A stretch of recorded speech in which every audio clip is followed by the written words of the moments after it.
This was a slap in the face to see hate written all over the streets. Tonight at 6, hate speech investigation. More anti-Semitism found. People working to wipe away graffiti at several spots in Montgomery County, including outside of an elementary school. We're live talking with neighbors and what police are telling us. And a fatal home explosion where the lot was leveled, reduced to rubble, and what area investigators say was called in just before the ordeal. And we've had some beautiful weather this afternoon. Showers to the north, showers to the south, but sunshine in the middle. Will we continue with some nice weather going into the start of a new work week? Stick around for my 7-day forecast. Plus, a retired D.C. police detective helping ex-convicts and those still behind bars through ministry. Meet this week's DMV doer.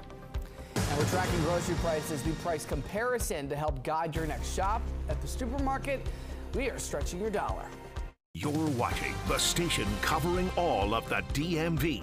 This is DC News Now. Good Sunday evening. Thank you for joining us for DC News Now at 6 o'clock. I'm Ben Dennis. We want to get right over to your forecast with meteorologist Scott Sumner. Scott, we have been having a pleasant weekend, a break from the rain that we saw on Friday. Yeah, we got to rush over and do weather now because we got to tell all the folks how nice it is out there. Not that you don't already know. You do know. 81 degrees out there. Boy, the humidity levels come down. It feels refreshing. Partly cloudy skies, plenty of sunshine out there. And this is what I'm talking about. The legend, well, as we show, comfortable 50s, and that's what we have here for the most part. Remember, if I was with you, when I was with you last night at this time, we were talking upper 60s and lower 70 dew point readings here, and that's a little bit sticky, a little bit muggy out there. And the 50 dew point temperatures yesterday at this time were out towards the mountains. Now everybody's getting into the mix here, so it feels just absolutely delightful. And temperatures, though they're in the 80s now, will quickly slide by mid-evening into the 70s, dropping down to the upper 60s after the midnight hour and sliding to the middle 60s here by the morning hours when you wake up. As we widen out the view, we don't have any weather worries to speak of. Like I said at the top of the broadcast here, showers to the north and showers to the south. We're wedged in between with some nice high pressure, and we'll talk about that coming up in the full main weather in just a bit. Ben. All right, Scott, we'll see you in a few. Well, an investigation is underway into who spray-painted anti-Semitic phrases in a Bethesda school parking lot. Montgomery County Police say they responded to Bethesda Elementary around 7:15 this morning. It's there they found the slogans around the parking lot and the entrance. That's where we find DC News Now Dave Laval. Dave, what has the response been from the community? Well, Ben, shock and anger are some of the ways to describe the feelings of people when they arrived here earlier this morning and found those various phrases. Now they and Montgomery County Police are looking to find those responsible. There are still 24 statements placed all around the parking lot. All but a handful of them attack Israel and Jews. They're a little difficult to read right now because they're covered with chalk. Members of Rita's Crepes did that because, or I should say, they used chalk to remove the phrases. They had to use chalk because they didn't have anything else that would remove spray paint. Their regular vendor at the market, Ona Rita Akadid, is from Morocco and is Muslim. She condemns the violence. I certainly understand the plight of the Palestinians from the background, this history, but this is not okay to deface other people's property. Police credited volunteers from Bethesda Urban Partnership who removed the phrases from the sign at the entrance and painted over others placed in a crosswalk. Montgomery County say the school was not the only target. The vandals also struck a building along nearby Delray Street. And again, they are looking for those responsible. We're live in Bethesda. Dave Laval, DC News Now. Tracking it all, thank you. At least one person is dead. 2 others hurt after a house exploded in Bel Air, Maryland just this morning. Police say they were responding to the home on Arthur Woods Drive around 6:40 for reports of a gas leak.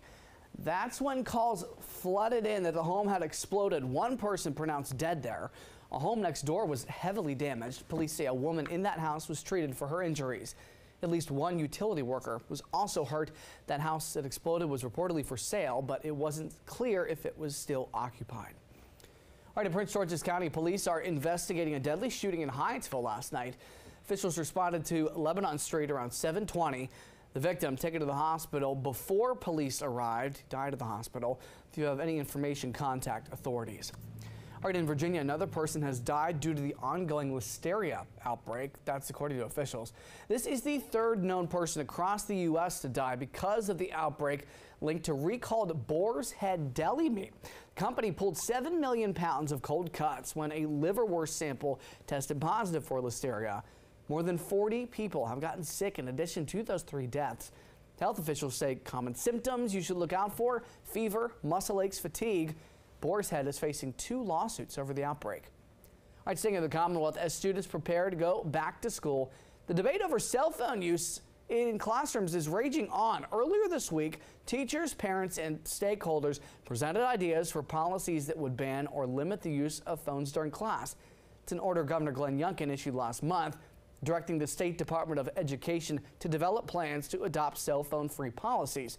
During a virtual town hall, many teachers expressed support for a full ban, but parents raised concerns about keeping in touch with their kids in case of an emergency. I teach in Henrico at the middle school level, and I see firsthand every day that cell phones are a huge distraction. The way I think about it is like allowing a stranger to walk into the classroom any day at any time. You know, no parent or administrator would want that to happen. The Virginia Department of Education will issue a draft policy by August 15th. Districts will be required to adopt the new policies by January. The public will have a chance to weigh in before that time.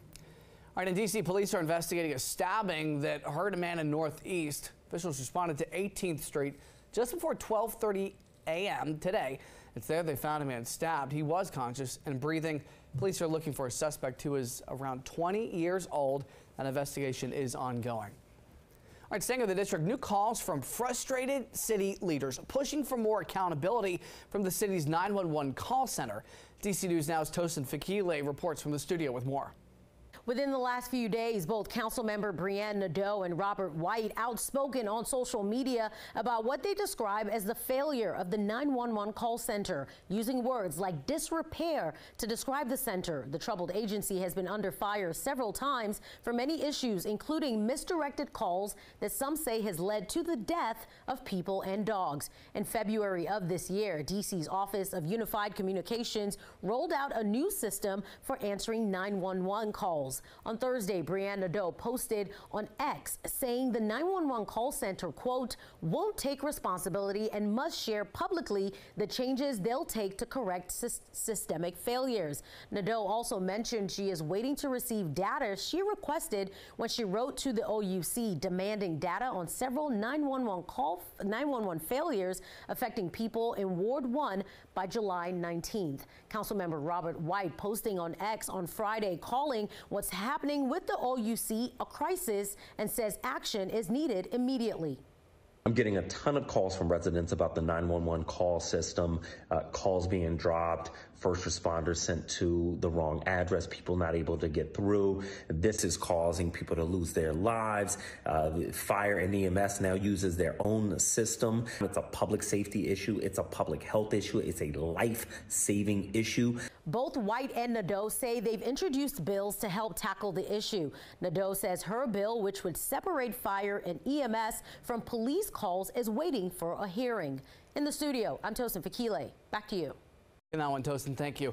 DC's Cherry Blossom Festival hit a new record. This year's event drew nearly 1.6 million people to DC. That exceeds the 2019 festival estimate of 1.5 million visitors. 56% out of state, folks.